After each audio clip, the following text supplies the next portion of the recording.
a significant need out there. This will begin to address. So we can close out state administration. Yeah, that's also state administration. With the exception of page 27.2, the Office of New Americans. I'm going to ask Senator Lara to speak on this. Thank you. Thank you, Mr. Chair. Establishing this fund is necessary to accept the private or public funding for the Office of New Americans. We do have confirmation, as when I talked to the administration last, wanted to make sure that they knew we have private monies committed to this program. Currently, the House Foundation and the James Irvine Foundation and the California Community Foundation have committed $700,000 to the commitment to creating this office. This is a perfect model of public-private partnership that will be funded through private funds. 5 states have these similar offices that are working towards creating a long-term strategy of how we integrate and implement policies for our new Americans and immigrant integration. The last office that was created was through a Republican governor in Michigan, and I just want to say that, just state that in their mission, it says their mission for the Office of New Americans in Michigan is to attract global talent to their state and promote the skills, energy, and entrepreneurial spirit of their immigrant communities. Again, California has an opportunity to, again, lead in this imperative issue, and I respectfully ask for your support on this item. And again, this is just to create the fund to be able to accept the private dollars. And congratulations on the $700,000 you've raised. Thank you. Ms. Bosler. We just wanted, I just would like to note that the May revision proposal does include $5 million for additional assistance at the Department of Social Services that will be utilized to fund nonprofits that help immigrants with their citizenship paperwork, as well as the DACA and DAPA paperwork. So that was a proposal we made in the May revision. Also, as we've discussed already, as more recent immigrants become persons residing under the color of law, under the president's executive order, those individuals will be qualified for full scope Medi-Cal as well as cash assistance for immigrants. And the IHSS program. There's well-established networks of county social workers that are adept at enrolling individuals in those programs. So we do have a network for recent immigrants accessing these services. Thank you, Ms. Bosler. Senator Lara. Thank you, and definitely appreciate the administration's efforts to continue to support a critical portion and very important part of our state. Those programs are imperative, but what currently exists now is a patchwork of these different initiatives. We need to coordinate that under one individual that would provide us a more strategic statewide strategy in terms of how do we continue to integrate our immigrant communities. So I do appreciate the work that's being done. This will further help enhance us and save us money in the long run in terms of providing a statewide approach, just like 5 other states are doing in our country. Thank you. Senator Nielsen. Senator Lara, apologies if I missed hearing something, but in terms of the overall direction, it's kind of new to me. I've heard what you've said, and I've read this document we just now got. Is this kind of making an assumption, as you say, new Americans, that these individuals will be on the pathway to citizenship? Is that the goal?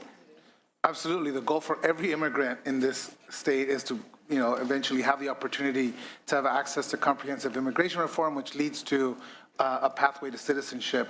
And again, this helps not only help coordinate those efforts as the federal government continues to debate this important issue, but also helps to set a statewide kind of coordinated effort when it comes to a whole host of issues that come with our immigrant communities, right? Not only helping them integrate into our society, giving them the opportunity to become citizens if they're eligible to do so, and also help them coordinate in terms of how do we integrate them better into society, how do we coordinate the whole host of laws that we've passed throughout the years, and see if they're effective, see if they're meeting the goals that we set forth, and also providing some sort of way of how do we maintain this important workforce in our state when we talk about our ag communities and so forth.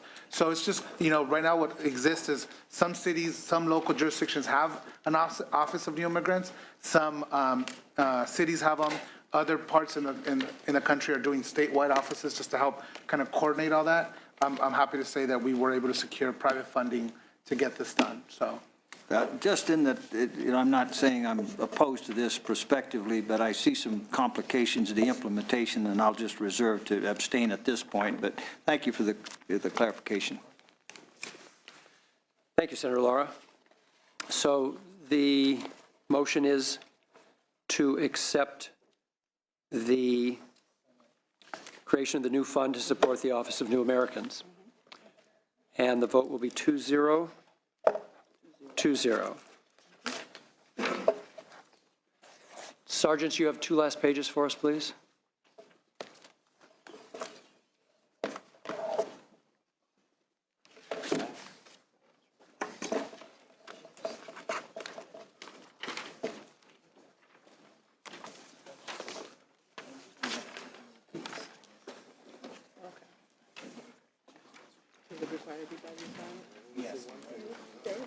Oh, she signed it, okay, 'cause she said she had to go.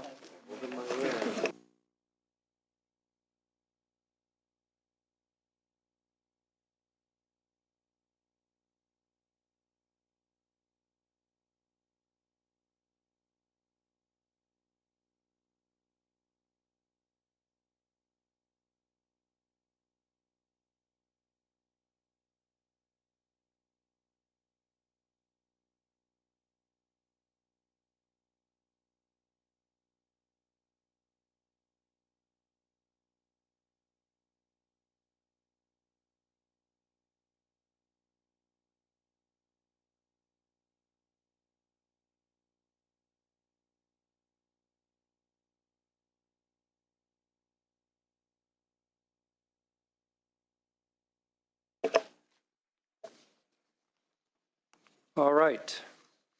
Colleagues, you have a couple of pieces of paper in front of you. One has to do with California State University, the Mervyn Dimely African American Political and Economic Institute at CSU Dominguez Hills. We'll take that first. And then there is the very last page we'll do tonight, which has to do with UC Merced. So I'm going to ask Assemblywoman Weber to address each of these. Right, the Mervyn Dimely Political and Economic Institute was actually founded by the legislature probably 10 to 12 years ago. Since then, it changed the name about 2 years ago upon the death of Merv Dimely, but it existed before. Funded through the initially legislature, was supposed to provide research, information, and support to the legislature. Since then, it has been gone through various changes. It's been revitalized in the last couple of years, and Dominguez Hills has taken us on to fund it. The Legislative Black Caucus, as well as some of the other members, are recommending that we assist in the funding of $250,000, although the funding, the institute itself is going to be funded at about $1 million coming from the campus itself in terms of support. We would be basically funding the kind of research and some of the support that comes into helping the legislature make good critical decisions about certain populations, particularly the African American population. The institute will bring together scholars from around the nation to be fellows at the institute to do the kind of research that we need to have in terms of what motivates certain communities toward academic excellence, issues of social justice, those kinds of things that we grapple with up here would provide us with the research that's there. So I recommend the approval of this particular compromise item of $250,000 to the Merv Dimely African American Political and Economic Institute. Thank you, Assemblywoman, for the comprehensive description. Senator Nielsen. Mr. Chairman, I very enthusiastically support this. It was my honor and privilege in life to know Merv Dimely. He served as lieutenant governor under Governor Brown I, and was a California state senator, a very distinguished California state senator. And as some of you know, even more than I, more intimately than I, he was a trailblazer in many respects, a man well worthy of this acknowledgement and honor and contribution to other generations from Merv Dimely. Very gracious and appropriate word, Senator Nielsen. The Lieutenant Governor, as I knew him when he and I were both elected to the State Assembly in 2002, Assemblyman Dimely, what a rare treat to serve with someone. I was freshman here. He, of course, was the ultimate of public service, having served in the Assembly, then in the Senate, breaking glass ceilings every step of the way, then as Lieutenant Governor. I think the first statewide elected African-American in the state, California's history, and then subsequently coming back in his later years to serve in the Assembly. Always, if I have many memories of him, the one that stands out clearest is that when he would stand and raise his mic to speak, the entire Assembly chamber fell into silence. You wanted to hear the man speak. You wanted to know what came out of his mouth, and he just commanded that kind of respect and attention. So this is a fitting tribute and augmentation to what the campus is already doing in his memory and all the good works that they're doing, as you've already explained. So we'll have a 3-0 on the Senate side and 2-0 on the Assembly side.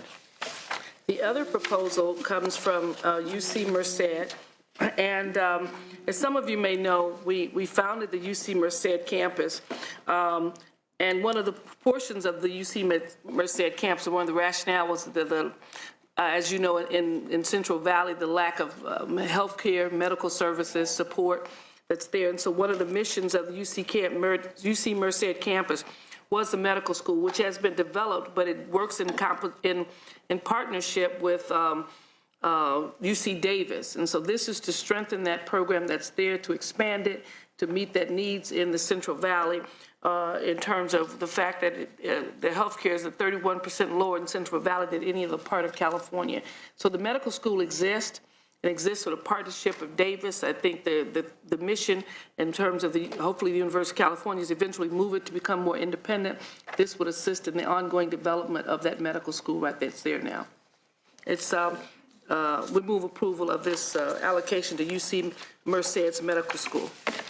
Senator Nielsen. Well, Mr. Chairman, as a product of that valley, albeit a little further south of Merced, but I farmed up near Merced, and I certainly know the valley needs.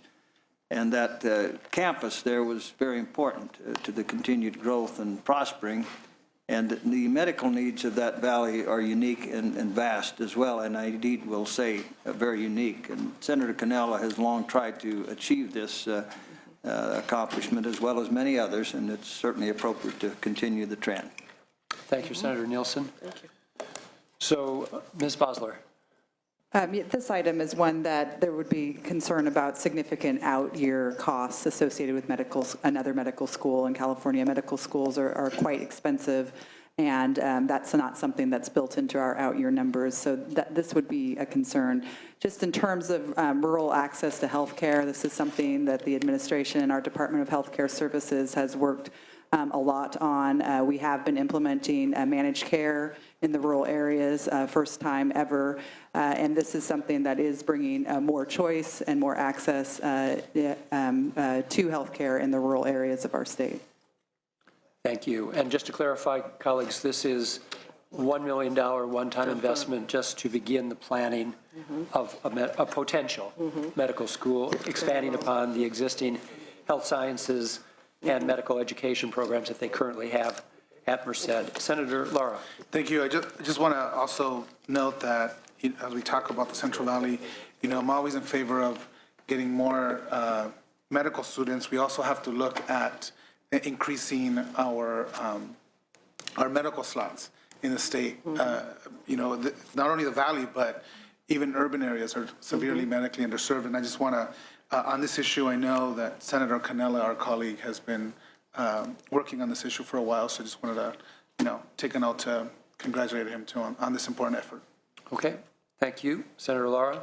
So the motion is to approve this 1 million one-time investment for UC Merced. That would be 3-0 and 2-0. Our very last, I promise, piece of business is our supplemental report language agenda. That the Senate's aware of. Are you aware of the fact that they're taking out the 1, 2? This is SRL or something else? This is SRL. Okay. I think you're. Are you aware that they're taking out the 1?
All right.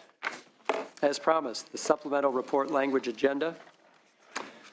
There is one additional supplemental reporting language to be added to the package. I will read it. The Legislative Analyst's Office shall conduct a study and issue a report regarding the impact on retirement security of public employees who participate in a defined contribution plan in lieu of a defined benefit plan.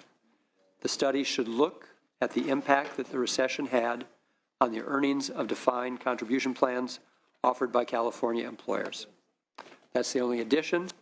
There is one subtraction, page 25, the headline of which is Department of Industrial Relations, minimum wage increase to poverty level. Without objection, we will remove that page, and the rest of the package remains intact.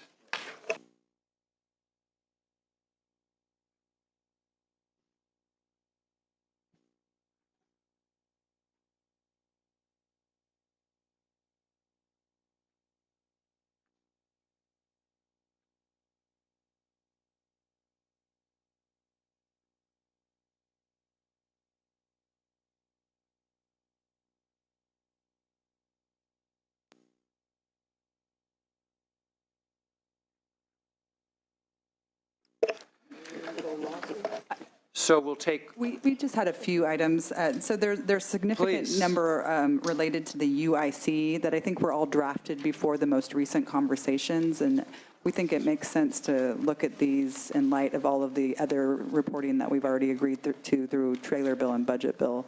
I'm not sure if this is adding any additional information. And it is a lot of staff time and work to put these reports together.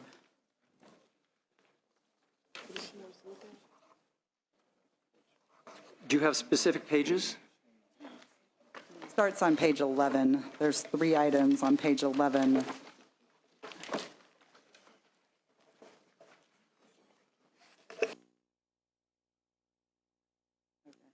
I think it's really the top item on page 11. And then there's a similar one on State Water Board.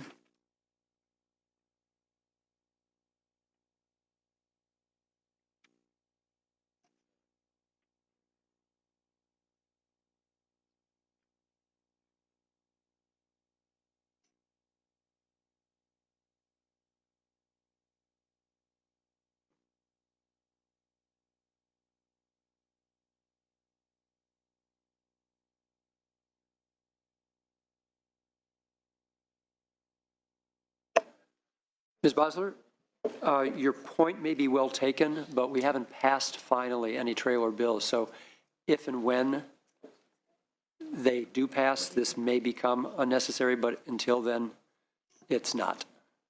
Okay?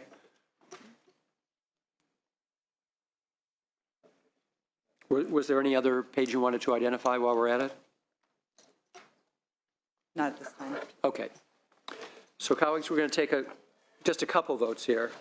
We're going to separate out page 14, page 17, and the added page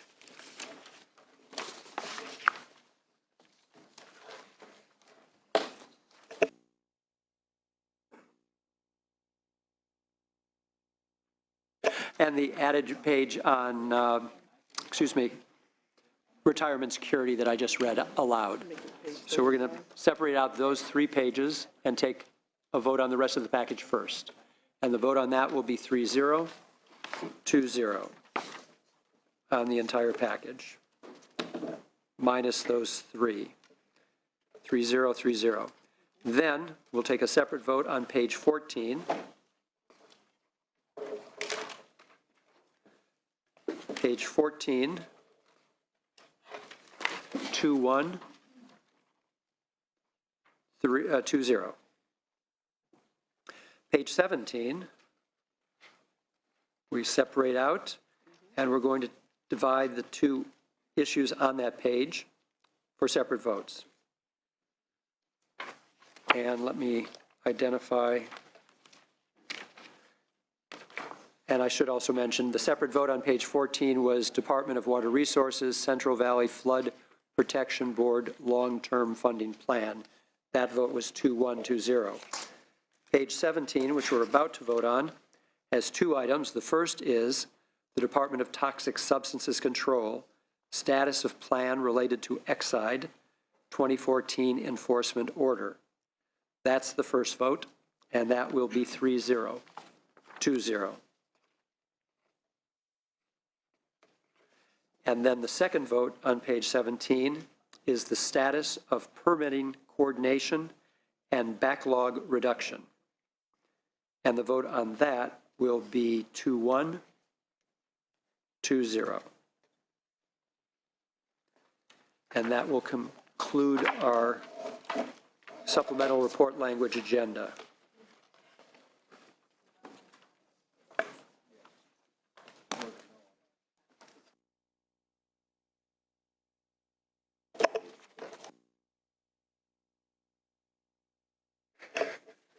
Thank you. With one oversight, how could we not have one last oversight? Colleagues, just with regard to the first vote of the package, without objection, we're going to rescind that just so I can pull out page 25. And 25 has to do with the Department of Industrial Relations, minimum wage increase to poverty level. We'll revote on the package minus page 25, page 14, page 17, and that's 3-0, 3-0. And then without objection on page 25, 2-0, thank you. And with regard to page 25, without objection, just to remove it. All right.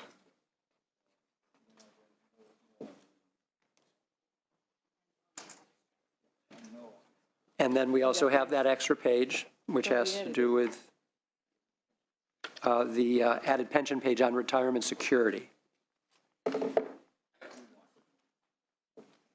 2120. That's the added page on retirement security. And that concludes our work on the supplemental report language agenda.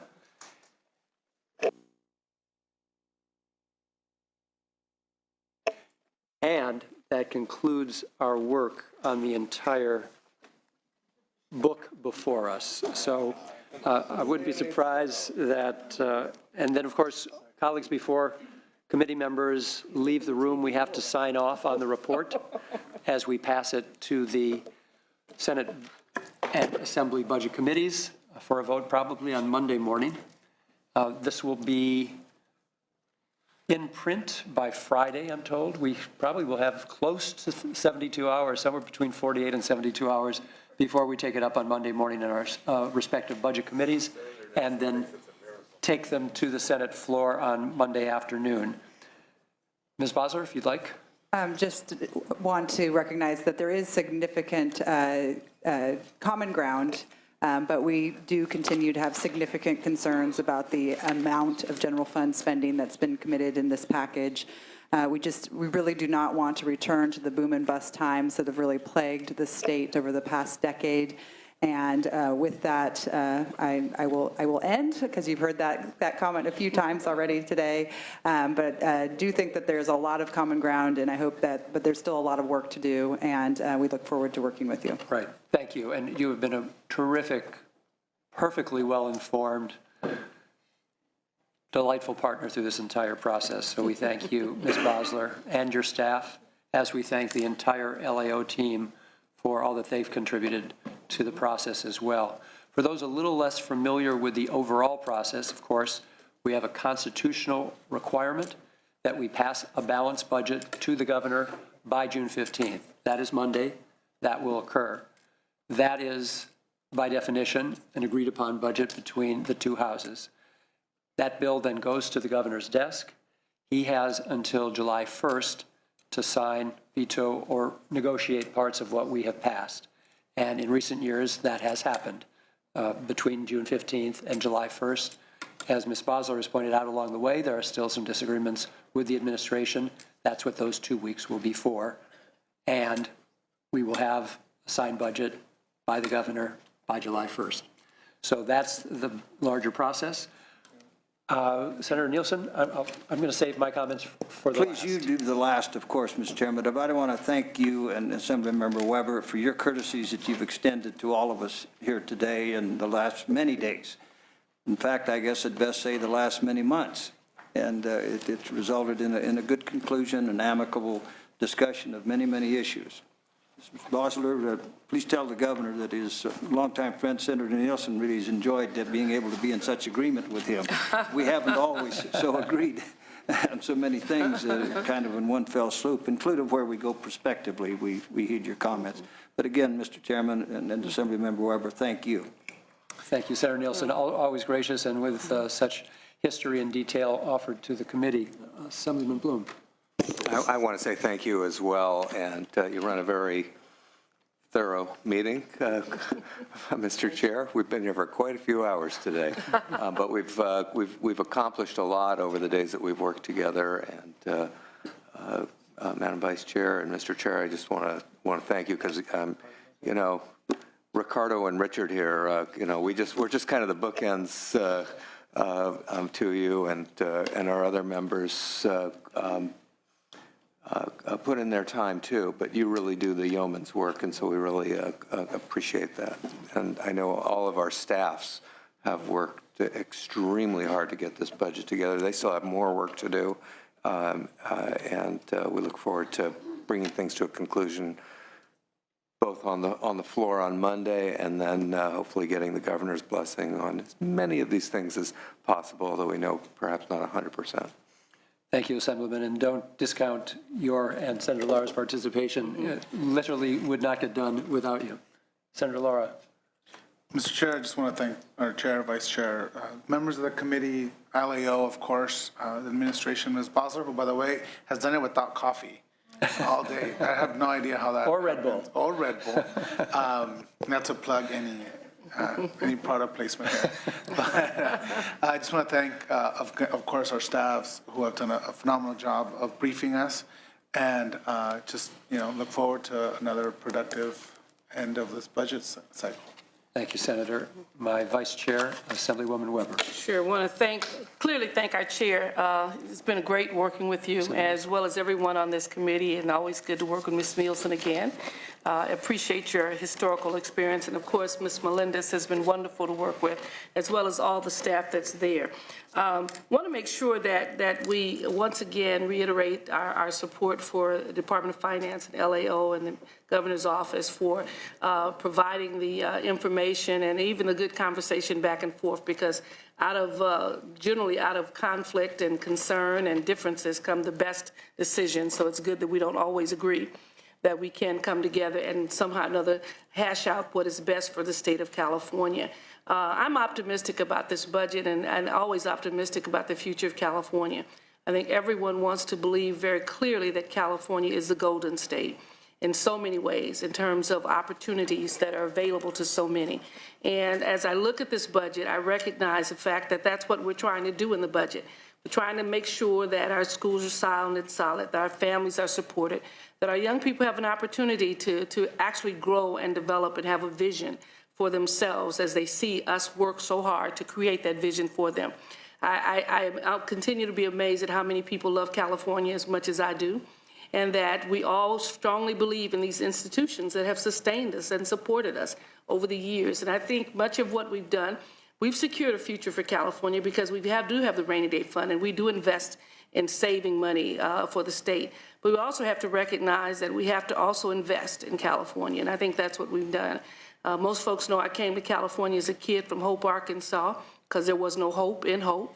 And as a result of that, my father believed in California. He knew this was the Golden State, and he believed in it because it had great opportunities for those who wanted to work. It was a state that wasn't dealing with as much racism as Hope, Arkansas was at the time. And so it looked for him as a person, an African-American, a place of great opportunity, where he got a good union job and worked very hard to support his family of 8 children, who had visions and greatness for their families and knew that California, in its public schools and its K-12, as well as its university, could provide the kind of opportunity that he looked forward to his child having. That is a vision and dream of California. That is a vision of our value system that ought to be reflected in the budget that we just passed. And so I'm optimistic about what we've done. We're on a trajectory that's moving the state forward. And the young people in California who watch us and see what we do should be proud that we're investing in them. Our seniors should be proud that we're thanking them with the resources and support they need. And our young people who want to work should know that we are creating opportunities for them to once again support their families and to build a California that's stronger than ever before. So I thank so many of you for helping us to do that, to create the vision and the dream of this Golden State. As ever, Assemblywoman, perfectly stated. One of the joys of serving in the legislature and on this conference committee and through this fascinating budget process is to work with fellow colleagues who bring a variety of expertise and life experience and perspective to the work that we do on behalf of the people of California. Somehow, this is now my 9th conference committee. I don't know how that happened. We do. But if I've learned anything through that process, it's how much I still have to learn. It is just a never-ending learning process. And we learn from the staff. Of course, we, with term limits, come and go.